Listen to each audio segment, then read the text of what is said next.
What's up, everybody? This is Dale from Upstate Bets and DFS. I'm here with my partner Reoz. We're bringing you guys this 7 game slate here on Thursday. And what a break it's been. We're back here after a week. We did some Patreon content a little bit. We did some PGA stuff, Reoz did. I tried covering that celebrity game, which just went awful for me in the Rising Stars Challenge. So I remember I did a Pro Bowl lineup, and just certain times you just have to fade. And it's been nice to have a nice week off. And it's been really refreshing, man, and I'm really excited to get back to the slate. It's a really solid 7 game slate. I'm hoping these players have their legs underneath them and they're ready to play. I'm really excited for that. Actually, one guy I'm getting to, he's coming off 11 days of rest, so really excited to get to this week. Riaz, how was your week off? Did you really enjoy All Star Weekend? And how excited are you to get to this slate? Yeah, I'm really excited NBA's back. Definitely a very boring week with no NBA and especially the PGA was fun, but that's only Tuesday through Sunday. I think I'm going to keep up with the PGA a little bit. I don't know if I'm going to be throwing it my picks on for a little bit, but the PGA was very fun to do prize picks on. And yeah, the All Star break was nice. I mean, the slam dunk contest was kind of boring. Carl Anthony Towns winning the 3 point was pretty exciting, and then the All Star game it got really competitive towards the end. So that was also really nice to see. Yeah, I mean, I couldn't really complain about All Star Weekend as a whole. I've definitely seen worse. So, Curry going for 50, and especially with the All Star game staying, decently competitive is nice to see. And all in all, and what are you going to do about the dunk contest? We were spoiled at one point with some amazing contests in the last, years with Levine and Gordon. So. We're bound to have a bad one in there, so we take what we can get. So like I said, super excited to get to this slate, man. And Riaz did a good job at some of those PGA lineups. If you guys are ever interested in some PGA stuff, let us know. We do offer a free Discord in the description. Prize Picks covers pretty much everything you want to know. They cover PGA, they cover MMA. We're still going to continue doing MMA content. MLB is still in the lockout. They do MLB stuff, but we're going to continue to reach out to that as soon as we get more news. So you can sign up using promo code Upstate man, and that'll give you a 100% deposit match on your first deposit up to $100. So thank you guys, and let's get ripping right on this slate, man. So right here, rebounds is what I want to get to, and 9.5 for Steven Adams looks really good to me. I'm going to take the over on him.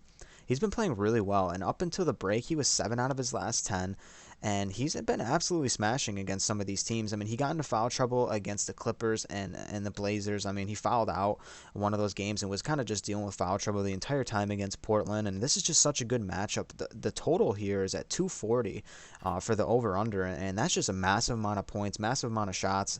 And for a team like Minnesota that ranks 23rd in rebounds allowed and 28th in offensive rebounds allowed. A really good opportunity for Adams, and they're going to need him in this game. Sometimes he doesn't get massive run, but with him, guarding Carl Anthony Towns, Jared Vanderbilt, they're going to need his presence down there, and I'm just hoping he doesn't get into foul trouble. That's something you sweat every time you play a big man.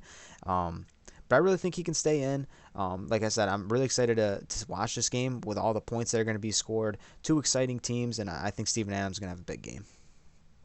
Yeah, just like you said, I mean, how hot Steven Adams was coming up to this All Star break. You definitely gotta think about him for sure, and especially with Carl Anthony Towns and Vanderbilt, he's got to be out there with the size and to stay here on rebounds. Jared Allen here over 11. The last couple of games before the All Star break, 5 against Philly, 7 against Atlanta, and then uh, he had 14 against the Pacers, which was really nice to see.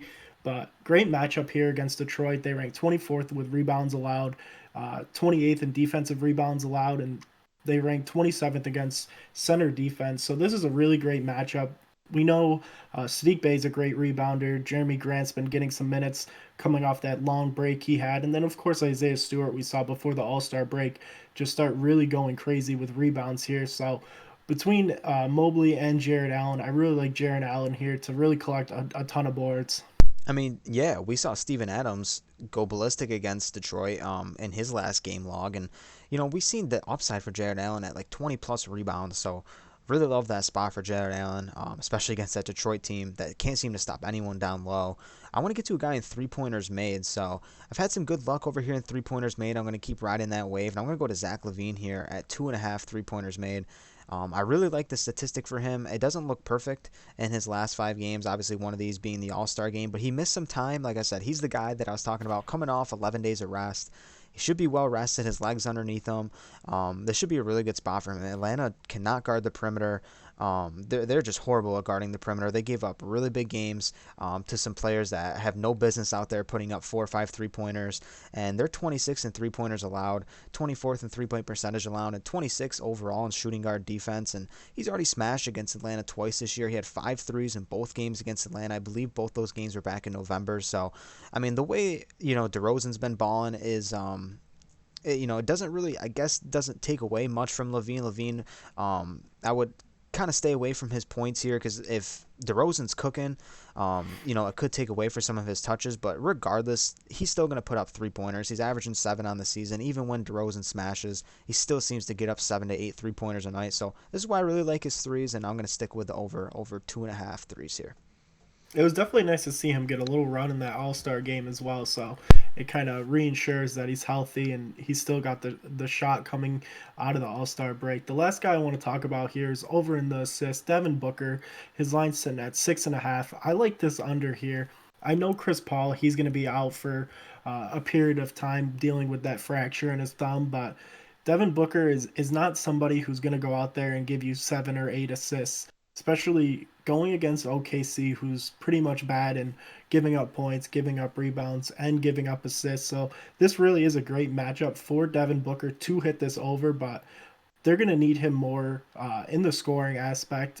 I believe he's probably going to get 4 or 5 assists. This might come down pretty close, but with his line sitting here at 6.5, the last 10 games, 80% hit rate on the under. So I know that was with Chris Paul, but Devin Booker is too much of a pure shooter and just a scorer in everyone's eyes if you really think about it. And there's going to be guys coming off the bench to fill in for Chris Paul to play that point guard role where Devin Booker's still going to be relying on scoring 20, 25 points every single game. And I think taking away him being the primary ball handler and making plays for his team is kind of going to affect this team a lot.